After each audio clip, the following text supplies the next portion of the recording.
இலக்கிய நேயர்களுக்கு வணக்கம். நம்ம இலக்கிய சீரியலில் இன்னைக்கு என்ன சுவாரஸ்யமாக பார்க்க போகிறோன்னா, இந்த தக்ஷாசினியும் இந்த எஸ்எஸ்கேவும் இவ்வளோ கீழ்த்தரமாக நடந்துக்குவாங்கன்னு கொஞ்சம் கூட எதிர்பார்க்கலைங்க. ஏன்னா ஜாமீன் கிடைக்கணும்னு போராடினதுமா உண்மைதாங்க.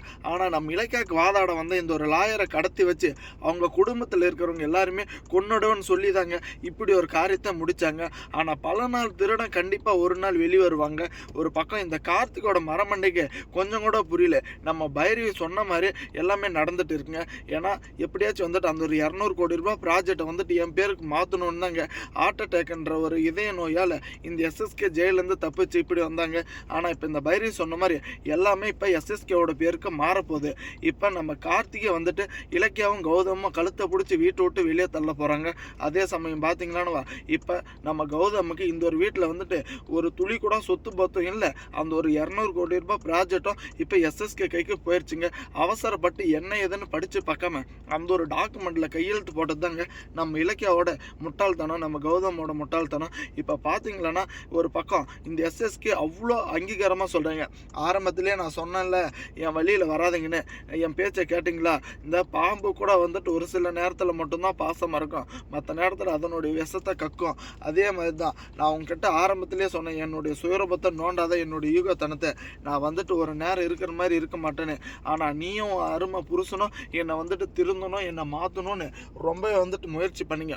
ஆனால் இவ்வளோ சீக்கிரம் வந்துட்டு என்கிட்ட நீங்கள் தோற்று போவேன்னு நான் கொஞ்சம் கூட எதிர்பார்க்கலன்னு அவ்வளோ ஆணித்தனமாக சொல்கிறாங்க.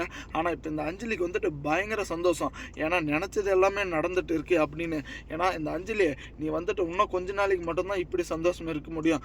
உன்னால் இந்த வாழ்க்கை முழுசாக நிம்மதியாக இருக்க முடியாதுன்னு நினைக்கிறவங்க மறக்காம உங்கள் கருத்துக்களை கமெண்ட் பண்ணுங்கள்.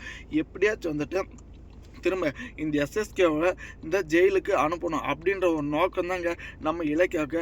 ஆனால் இப்போ நம்ம எஸ்எஸ்கேவோட உள் மனசு ரொம்பவே பதட்டமாக இருக்குது. ஏன்னா கௌதம் தான் அவங்களுடைய மகன் அப்படின்ற உண்மையை தெரிஞ்சிருச்சு. அடுத்தபடியாக கௌதம் வந்துட்டு நம்மளே என்ன பண்ண போகிறான் அப்படின்னு ஒரு பக்கம் பயமாக இருக்குங்க.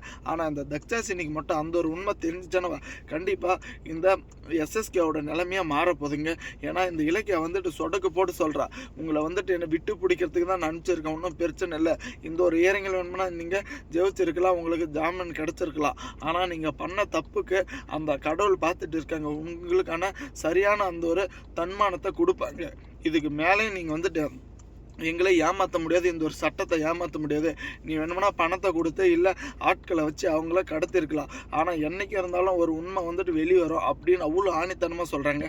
தேங்க்ஸ் ஃபார் வாட்சிங். இலக்கிய நேயர்களுக்கு மறக்காமல் உங்கள் கருத்துக்களை கமெண்ட் செக்ஷனில் கமெண்ட் பண்ணுங்கள். அப்போ தாங்க நம்ம போடுற வீடியோ உங்களுக்கு உடனுக்குடனே நோட்டிஃபிகேஷன் வரும்.